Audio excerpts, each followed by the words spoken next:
20 अगस्त 1969 की रात राजधानी नहीं सोई। 20 अगस्त की रात राष्ट्रीय राजनीति में दिलचस्पी रखने वाले नेता नहीं सोए, क्योंकि 20 अगस्त की रात देश के राष्ट्रपति के चुनाव के लिए दूसरी वरीयता के मतों की गिनती हो रही थी, जिसका live update all India radio दे रहा था। हर राउंड की गिनती के बाद नीलम संजीव रेड्डी के वोटों में बड़ा इजाफा हो रहा था। उधर इंदिरा गांधी की शह पर खड़े हुए निर्दलीय कैंडिडेट वीवी गिरी को बहुत कम वोट मिल रहे थे। आखिर में फाइनल वोट टैली का अनाउंसमेंट हुआ। नीलम संजीव रेड्डी, जिनको पहली वरीयता में 3,13,548 मूल्य के वोट मिले थे, अब उनके वोट बढ़कर 4,05,427 हो चुके थे।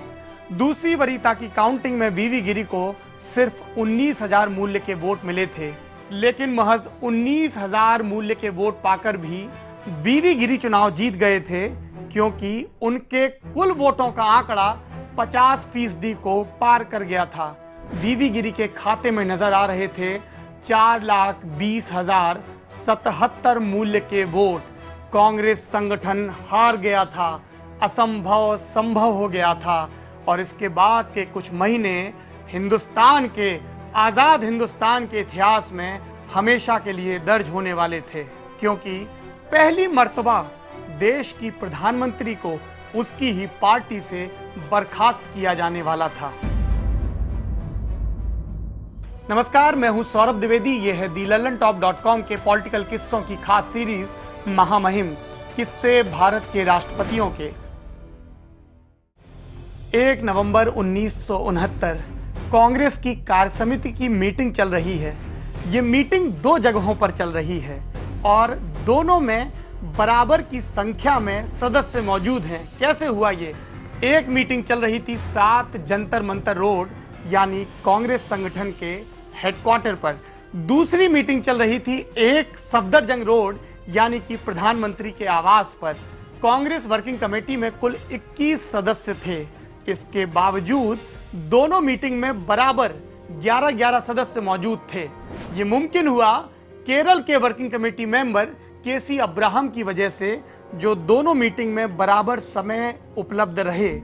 उनकी ये कथित निष्पक्षता भी पार्टी की फूट को नहीं रोक सकी। सीडब्ल्यूसी की मीटिंग के कुछ दिनों बाद पार्टी अध्यक्ष निजलिंगप्पा ने इंदिरा गांधी को कांग्रेस की प्राथमिक सदस्यता से निलंबित कर दिया और संसदीय दल को नया नेता चुनने का निर्देश दिया। संसदीय दल की बैठक बुलाई गई। इस मीटिंग में इंदिरा गांधी भी मौजूद थी। कुल 429 सदस्य थे संसदीय दल के, उनमें से 310 मीटिंग के लिए पहुंचे और इंदिरा के पक्ष में लोकसभा के 229 सदस्य आए। ये आंकड़ा साधारण बहुमत से बहुत कम था। इंदिरा गांधी को सीपीआई और सीपीएम ने समर्थन देने का ऐलान किया। तमिलनाडु की द्रविड़ मुन्नेत्र कड़गम यानी कि डीएमके भी इंदिरा को समर्थन देने के लिए राजी हो गई। उनकी अपनी सियासत थी। वो के कामराज का विरोध करना चाहते थे, जिनकी वजह से तमिलनाडु में अभी भी कांग्रेस की जड़ें मजबूत थी। पर इंदिरा ने अपनी लड़ाई महज सरकार बचाने तक सीमित नहीं रखी। वो कांग्रेस के संगठन पर भी अपना कब्जा चाहती थी। 22 जुलाई 1969 को ऑल इंडिया कांग्रेस कमेटी की रिक्विजिशन मीटिंग इंदिरा गांधी ने बुलाई। सिंडिकेट ने इस मीटिंग के बहिष्कार का ऐलान ये करते हुए किया कि इंदिरा गांधी को ये मीटिंग बुलाने का हक ही नहीं है पार्टी के संविधान के तहत। कुल 705 में से 446 मेंबर इंदिरा के समर्थन में इस मीटिंग में पहुंचे। संसदीय दल और एआईसीसी में अपना बहुमत साबित करने के बाद इंदिरा ने इसी मीटिंग के आधार पर अपनी नई पार्टी बनाई, कांग्रेस रिक्विजिशन। लोकप्रिय भाषा में इसे कांग्रेस रूलिंग कहा जाने लगा। देखिए, एक राष्ट्रपति का चुनाव सियासत में क्या क्या बदलाव लेकर आता है। कांग्रेस 2 टुकड़ों में बट चुकी थी। एक तरफ कांग्रेस आर थी इंदिरा के नेतृत्व में, दूसरी तरफ कांग्रेस ओ थी निजलिंगप्पा के नेतृत्व में। 1971 के लोकसभा चुनाव में इंदिरा गांधी के नेतृत्व वाली कांग्रेस आर को बड़ी जीत हासिल हुई। आइए अब वीवी गिरी, देश के नए राष्ट्रपति की जिंदगी में दाखिला लेते हैं। 10 अगस्त 1894 को उड़ीसा के बहरामपुर कस्बे में उनकी पैदाइश हुई।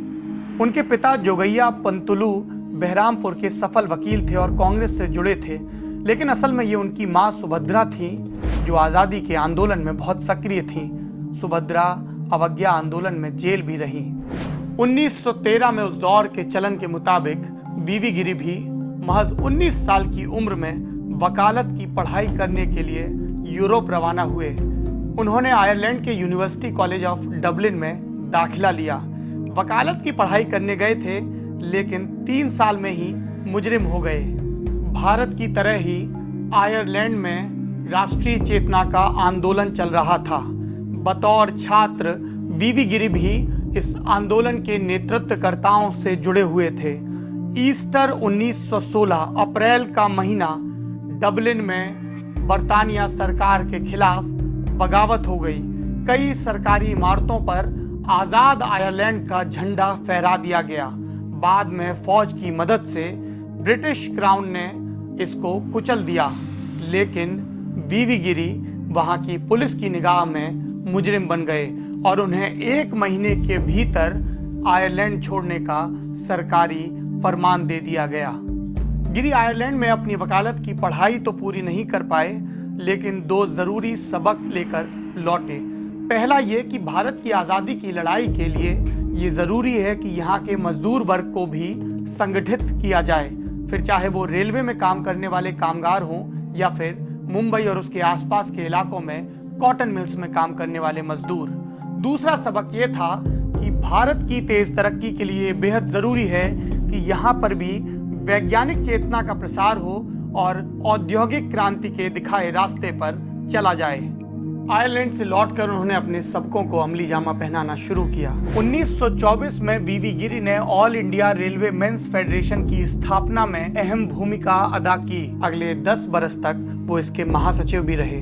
वहीं 1926 में वो all India trade union Congress के अध्यक्ष बने।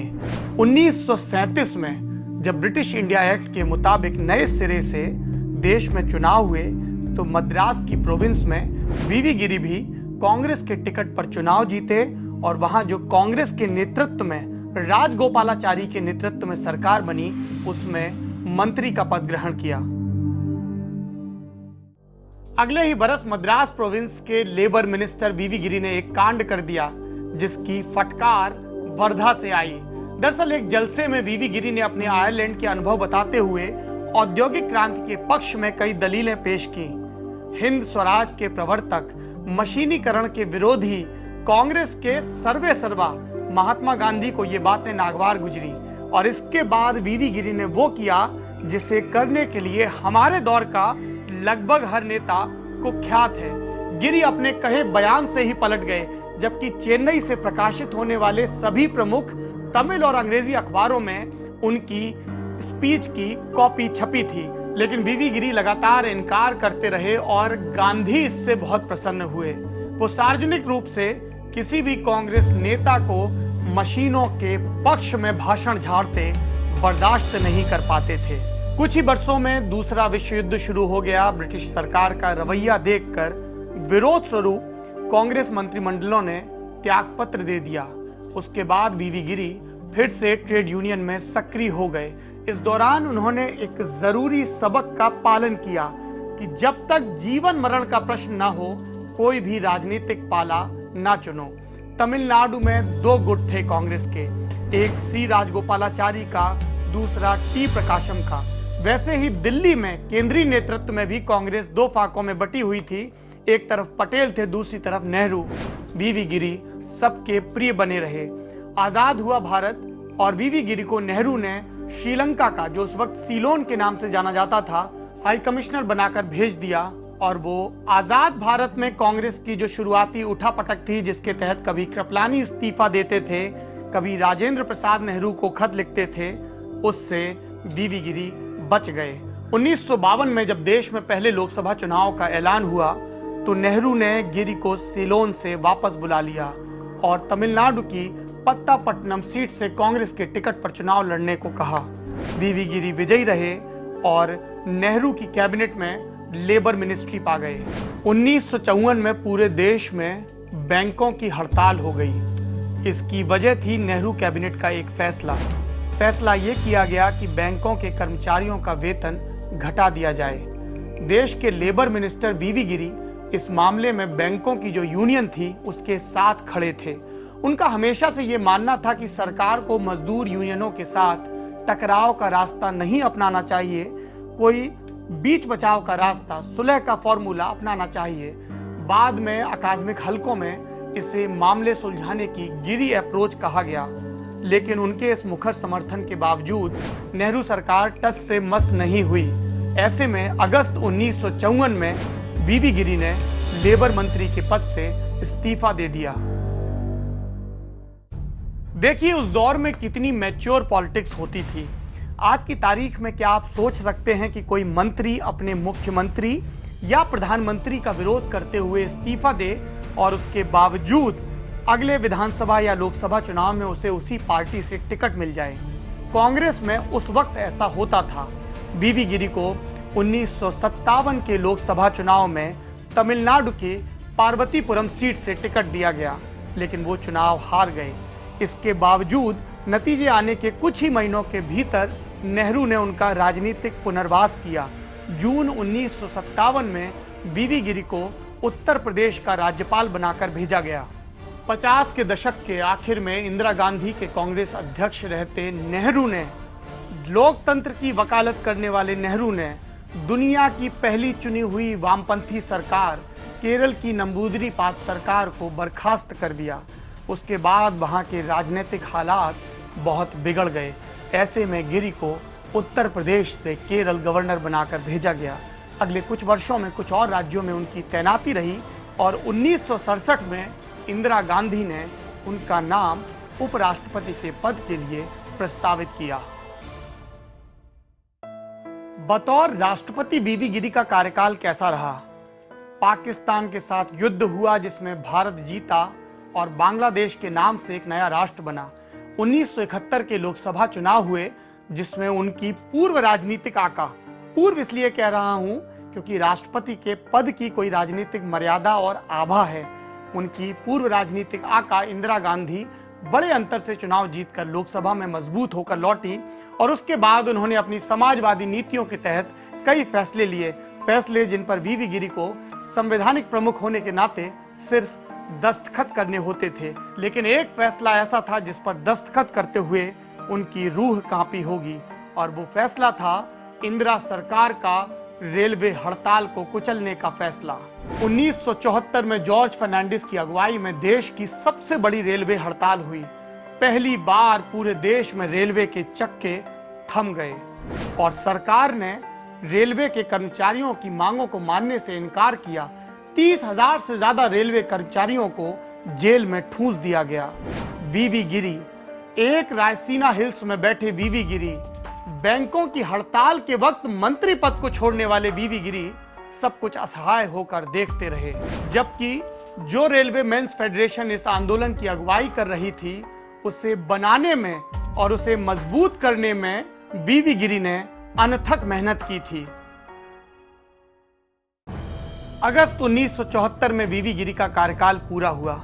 उन्हें लगा कि इंदिरा गांधी उनकी वफादारी का इनाम देंगी, उन्हें एक और मौका मिलेगा। लेकिन इंदिरा को एक बार फिर से कांग्रेस का वोट बैंक का वो ट्रायंगल याद आ गया जिसमें ब्राह्मणों और दलितों के साथ मुस्लिम होते हैं। जैसे 1967 में उन्होंने जाकिर हुसैन के नामांकन की पैरवी की थी, वैसे ही इस बार वो फखरुद्दीन अली अहमद को सामने लेकर आई। वीवी गिरी रिटायर होकर मद्रास चले गए, जहां पर पद छोड़ने के 6 बरस बाद 1980 में उनका देहांत हो गया। ये वीवी गिरी की कहानी है जिनके निर्वाचन के चलते कांग्रेस के भीतर सबसे बड़ा और निर्णायक महाभारत हुआ। महाभारत की, भारत की एक और सियासी कहानी, भारत के सबसे बड़े संवैधानिक प्रमुख की कहानी, महामहिम की कहानी thelalantop.com आपके सामने एक एक करके पेश कर रहा है। अगली कड़ी में आपको बताएंगे फखरुद्दीन अली अहमद की कहानी, वो राष्ट्रपति जिसने इस देश के सबसे काले कागज पर सबसे बुरे फैसले पर दस्तखत किए और इसलिए उसके बाथरूम के कार्टून पूरे देश में वायरल हुए।